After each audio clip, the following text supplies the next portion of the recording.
Welcome to Kathryn Raaker's World. Innovation,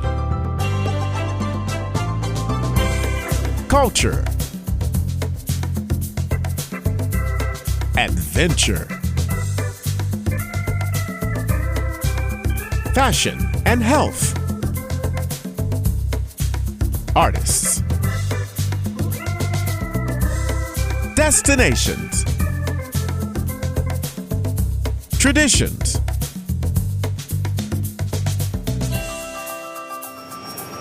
This is Kathryn Raaker's World. Hi, this is Kathryn Raaker of Kathryn Raaker's World. You know, women with a family history of breast cancer now have a tool to help them better understand their risk of developing the disease, regardless of their ancestry. It's a new assessment that could also reduce disparities by helping Black, Hispanic, and Asian women with a higher risk for breast cancer and make more informed healthcare choices. Here to talk about this new assessment and who stands to benefit from it is board-certified OB/GYN, Dr. Ifeyinwa Stitt. Good morning, Dr. Stitt. How are you today? Good morning, Kathryn. October 1st, so happy Breast Cancer Awareness Month. I'm excited about this, and there's so many things that we're going to learn today, right, from you. And actually, what has been the current challenge with evaluating women with breast cancer and risk for all of those women? What's the risk for all of those women? Yes, absolutely, Kathryn. That's something that, I think we're all very passionate about, and that's healthcare equity. We want to make sure that every single woman, regardless of her ancestry, has equal access to healthcare and her health management, and especially with the risk to breast cancer. The original genetic databases that help us to determine whether a woman's truly at high risk for breast cancer outside of her family history were all based on women of European descent. So Black women, Asian women, Hispanic women don't have the same access that, a white woman would have. So we want to make sure that, that every woman has equal access. And that's what this new tool gives us. Well, it's amazing that this is happening. And what group has been the most affected by the lack of precise risk assessment and why? And I think you just said that, am I correct? Are those, go ahead. Yes, absolutely. Those ethnic groups. So, Black women are twice as likely to die from breast cancer than compared to their white counterparts.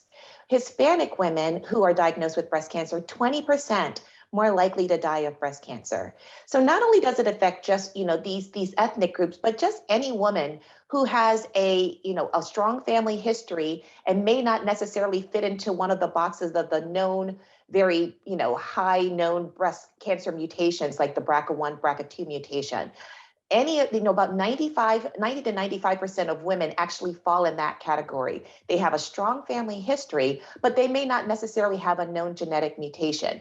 What this score, in addition to focusing also on specific ethnic groups, it allows every woman, regardless of their ancestry, to have a more accurate and a more precise representation or assessment of their actual breast cancer risk to modify their medical management potentially. What is the new development that can now help all women when it comes to understanding their breast cancer risk? And, I have had a lot of friends that have died of breast cancer in every different group that's out there. And it's really sad that a lot of women won't even go and have, even if it's in their family history, they won't go ahead and, call their doctor, see their OB/GYN and get the test. It's not that big of a deal, is it?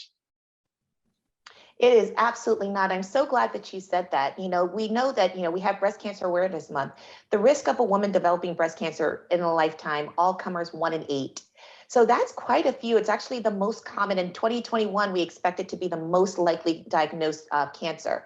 All you have to do, we recommend that you go to a website, getmyrisk.com. I'm here in partnership with Myriad Genetics, and they are the company that has tooled this new risk assessment system. So you go to the website, You get your, you take a quiz. It's an easy, simple, several question quiz. You take the quiz, you take that information to your healthcare provider, and you and your healthcare provider together will, formulate what management plans need to be performed. Sometimes with this, the test is really easy, as you mentioned. It's either a blood test or it's even sometimes as simple as a saliva test.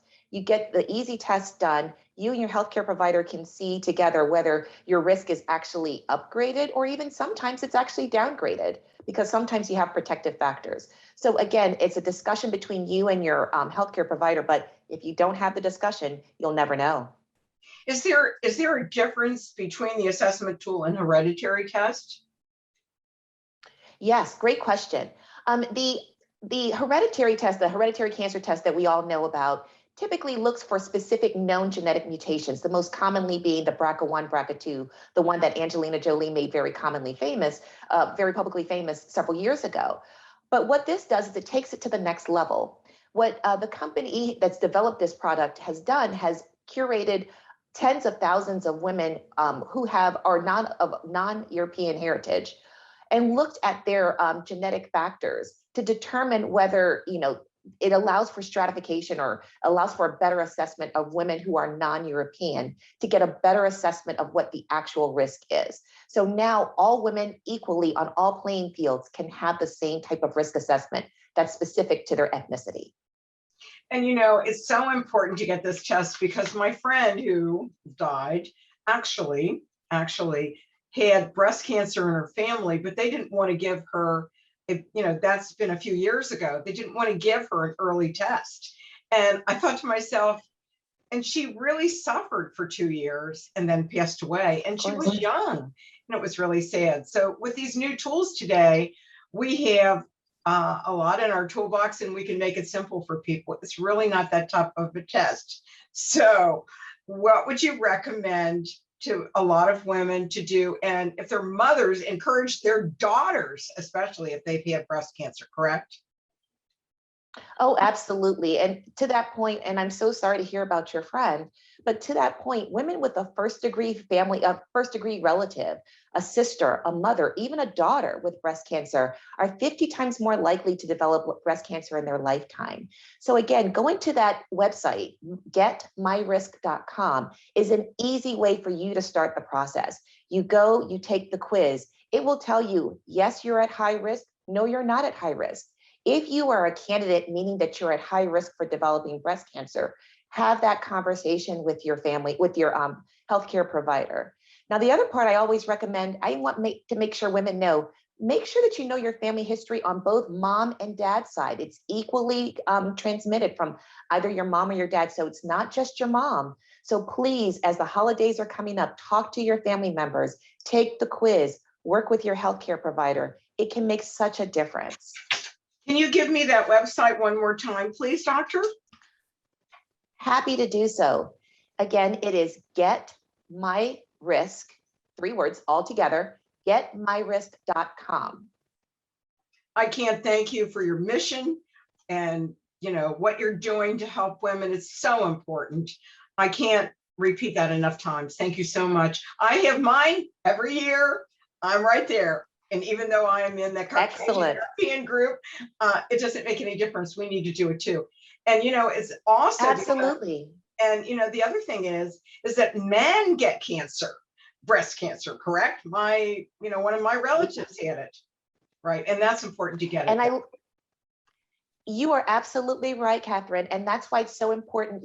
Even if you get this information, don't hold it under a rock. Share it with your family, because you're absolutely right. These mutations can, definitely affect men. Men, it's rare, but still 1 in less than 1,000 men will develop breast cancer.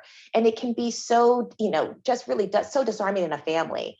But especially when you hear about those things that run in families, it's so important to make sure that you be proactive and do something about it. So thank you for spreading the message and getting the word out to our patients. And thank you so much for joining me today on Kathryn Raaker's World. And we'll get this out as soon as possible, doctor. Thank you so much. Have a wonderful day. Thank you. And we'll be right back. You too, ma'am. Okay, thank you. And we'll do that again, getmyrisk.com. And thank you for joining us. And we'll be back in just a moment with our next guest. Thank you.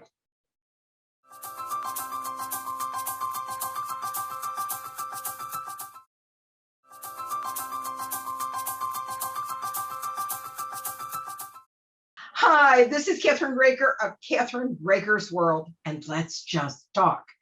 I have a wonderful author, breast cancer survivor with us today, and I want you all to meet her. Her name is Cindy Papale, and she hyphenates her name, so it's Cindy Papale-Hammontree, and her co-author is Sabrina Hernandez-Cano. And she's written more than one book. And I think the first book was The Miami Breast Cancer Experts Your Indispensable Guide to Breast Health. But her newest book, which I'm really excited about, is called Experts in Pink. I want to welcome you to our show. I'm going to let her tell you her story. And I want to welcome you, Cindy, to our show today. Tell me, you were first diagnosed when? Well, first, Kathryn, thank you for having me on the show. I was diagnosed in July of 2000, 21 years ago, with a stage 1 multifocal invasive breast cancer. Ironically, I was working at the University of Miami Sylvester Cancer Center at the time. So I had enough physicians around me that had helped me. And I knew more than the average woman because, I worked in the Division of Surgical Oncology. So I knew what I was in for. What I didn't know was how bad my cancer was at the time they told me my diagnosis. I didn't know how bad it was until they did the surgery where they found that I had 3 tumors. One was measured like 1.5. The 2 behind it were smaller, like 0.7 and 0.5 centimeters. I chose to have a modified radical mastectomy back then. This was 21 years ago. I wanted to remove the right breast, but they wanted to wait because they don't like to remove a healthy breast. But to make a long story short, 3 months later, I went back and I had an abnormal mammogram with calcifications on the right breast, and they decided to remove the breast instead of doing a biopsy at the time, and it came back negative, although I still chose to have the bilateral prophylactic mastectomy. When you say prophylactic, tell us what that means. Oh, I'm sorry. Prophylactic means electively choosing to take it off, even though it was a healthy breast. They didn't find any cancer at the time. But the type of tumor I had was aggressive tumor. And actually the risk of it going over to the other side was like 50%. So I made the right choice. I feel comfortable. I have a family history. My mom's sister had it. My father's sister had breast cancer, and then my mom got it. So I had a very strong family history. So I think I know I made the right decision. Did you tell me that you had ovarian cancer, or am I wrong? No, I did not have ovarian cancer. What I had was endometriosis, and they had endometriosis. Yes, and they had to give me a complete total abdominal hysterectomy at the time. Now, this was before the breast cancer. And then I was taking hormone therapy, HRT therapy, which is hormonal therapy, for 12 years. So I'm not going to blame it on the estrogen because that's a whole different program in itself. But I was genetically tested with 83 tests, and I had no genetic gene to get the breast cancer. So we kind of backtracked and thought that it could have come from the estrogen that I was taking for 12 years. There's a lot of things that people with cancer, it could be environmental, it could be genetic, it could be nothing. It could be just bad luck. I mean, there are people that have no family history that get breast cancer. Is it diet and nutrition, or is it environmental? No, I think there's a lot of research going on with that. Well, tell me when you decided to write the book and why. Okay, I wanted to let you know that my very first book was back in 2006 called The Empty Cup Runneth Over. At the time, one of the professors in the psychology health class invited me to speak to the students. Well, I was so petrified. I said, oh my God, I never told my story to anybody. So she said, please do it for me because it's good to educate these young college students. So I did. I decided to do it. By the 10th class, one of the students came up to me and go, you should really write a book for young women and men, because men can get breast cancer too, explaining what you talk about. So anyway, long story short, I wrote a book called The Empty Cup Runneth Over, and it was fabulous. We got about 15 young girls under the age of 30 with breast cancer who shared their stories and their tips of what to do, pros and cons, by their experience, which was wonderful. And then my story navigated through the book. And then we have a nutrition chapter in that book as well by my co-author, Sabrina Hernandez-Cano. And then it toggled into Miami breast cancer experts. And then it toggled into Experts in Pink. Experts in Pink is our prize book. We also did it in Spanish, Expertos en Rosa. And we decided to do it in Spanish, this book, because we feel really that the Spanish community was in need of being educated. And this book does that. It tells you everything from radiation therapy to chemotherapy. And then we have tips in there, music therapy, mindfulness and meditation. We have a yoga therapy chapter. The book is just full of information, and most important, full of hope. We want people to know when you're diagnosed with breast cancer, it's not a death sentence. And it's so scary because you hear the word cancer. And I understand that because I was the one that did the same thing. I panicked myself. But it's very important to know that it is treatable. And there are the clinical trials and studies that have come over the past 21 years is incredible. It's just incredible. We're going to take a little short break. Tell us where people can buy your book. And where it's available, and do you have an audio book yet?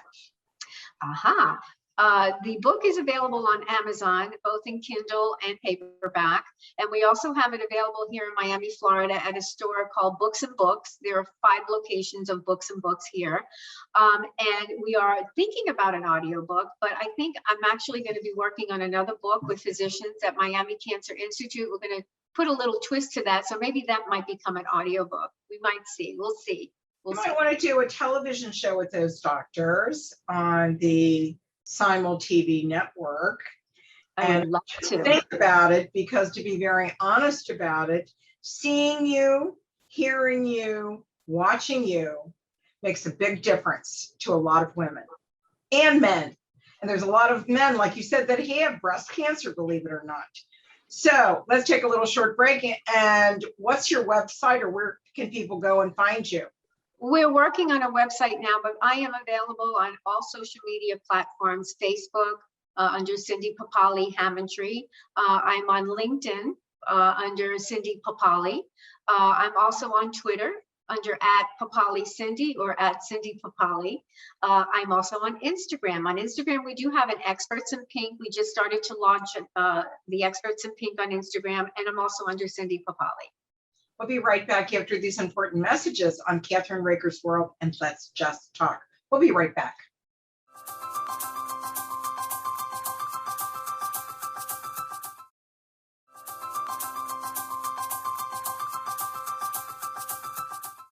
We are back with Cindy Papale-Hammontree. Is that correct? Yes, that's correct. And so let me say that again. Cindy Papale-Hammontree, welcome back to our show. You know, there's so many women that don't realize, and back when I had, when I had major endometriosis and actually 2 hysterectomies, one partial, and then the other took everything, right? It was a long time ago, and they didn't know. And, we talked about this on the phone, and I couldn't take the estrogen at all. I was allergic to it. Thank God I was allergic to it, because when I found out that it also causes breast cancer, I'm very lucky, knock on wood, that I didn't get breast cancer, even though we don't have it in our family. But I think the point is that to be as well educated as you can, and to have as much every year a pap smear, every year to have a mammogram, or the newest thing that's out there. And so, I know that you counsel women all the time, and there's so many groups out there. Do you have a group that you meet all the time? I have an amazing group from an amazing friend, Patricia San Pedro, on Facebook. It's called Link of Hope Sisters. And we have many breast cancer survivors on there from all over the world. And you can ask to join. And we don't provide medical advice, but we do share our experiences and suggestions and what to do if you're diagnosed or if you have anything that you're concerned about and you would like information. The women on there are amazing. They are all warriors, all of them. And the people that I've met on the Link of Hope Sisters, we become friends, we bond, we have gatherings once a year. So that's a wonderful group called Link of Hope Sisters. There is another group for BRCA, people who have the genetic gene. It's called BRCA 1 and 2, and the foundation is called BRCA Strong. That is the founder, Tracy Milgram Posner, who has that organization. So people who are diagnosed with the genetic gene or have concerns or afraid to get tested or want advice, they can go and find her also on Facebook and also on Instagram. And you know, that's really important to have all of those wonderful groups, and especially now that, you know, in some areas the pandemic, they're shut down still. I don't know why, but they are. And it's important to get as much information. And, you know, I've always had wonderful obstetricians that have taken care of me over the years.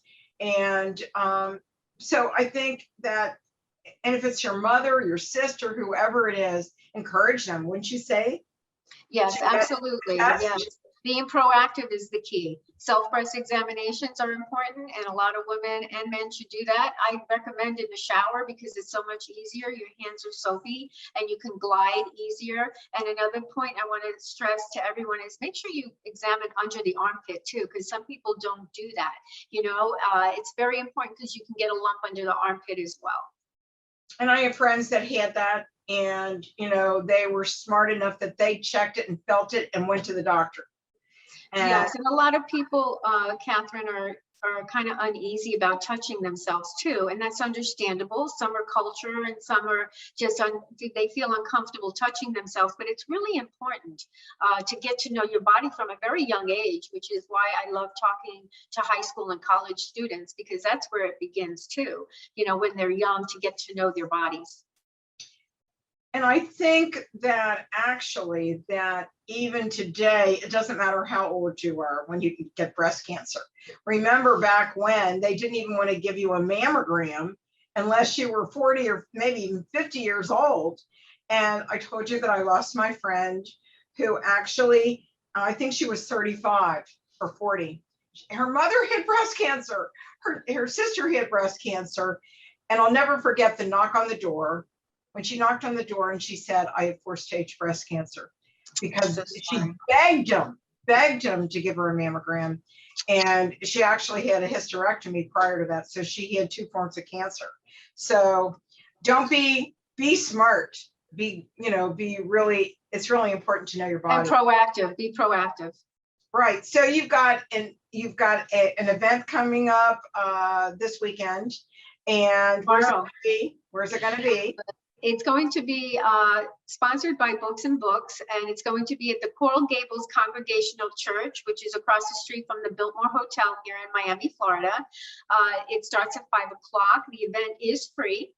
The medical panel from Experts in Pink, we have 7 physicians that will be talking about their specialty that they wrote in the book. We have Emily Zuby, who is the founder of Miami Women Who Rock, and we will be giving Pink Warrior Awards out. And I'm honored to say that they're giving me an award, which I'm just honored. I'm lost for words because I just enjoy giving back to people. So, and I don't expect anything back, but it is an honor to receive this award from Miami Women Who Rock, Emily Zuby.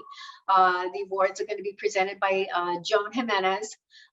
Then the medical panel will come in. We have also Mayor. Are you doing it or are you recording it? That's important. Are you recording it? Yes, we're going to Facebook Live it for people who are out of state and country that are unable to come to Miami, Florida in person, or are ill and can't come. They can watch us on Facebook Live. We will also Instagram Live it. I guess I believe it's called IGTV Live. We have the All Health PBS channel doing that for us. we will be YouTubing it. We have a videographer that's going to tape the whole event, and then That's good, because a lot of people, this will be out after the event, and YouTube will be the way for them to be watching it. yes. And I think that's really important to know. Mhm. You know, YouTube is really great. I put all my programs on YouTube after I put it on regular television and radio.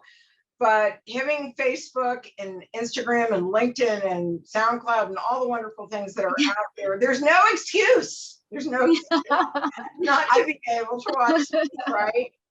We're going to share it all over on LinkedIn and Twitter, and so that other people can watch it. We will do that. That's right. And you also have other things up online that you can watch that are from the past as well. I do. That I've noticed. And if you go up on, and your website's going to be, when's the website going to be up? Well, we're working on that, Kathryn. We're trying to get everything. With COVID, we had a setback. And also I was working on a documentary film, and that got set back also. We lost funders due to the fact of COVID. And so like many others, we got set back doing a lot of things. So we'll get there. We'll get there for the website. I can imagine. I can't wait to have you back on my show. It's such an honor to have you today. And I thank you so much for joining us on Kathryn Raaker's World. It's an honor to be here. Thank you so much. Thank you.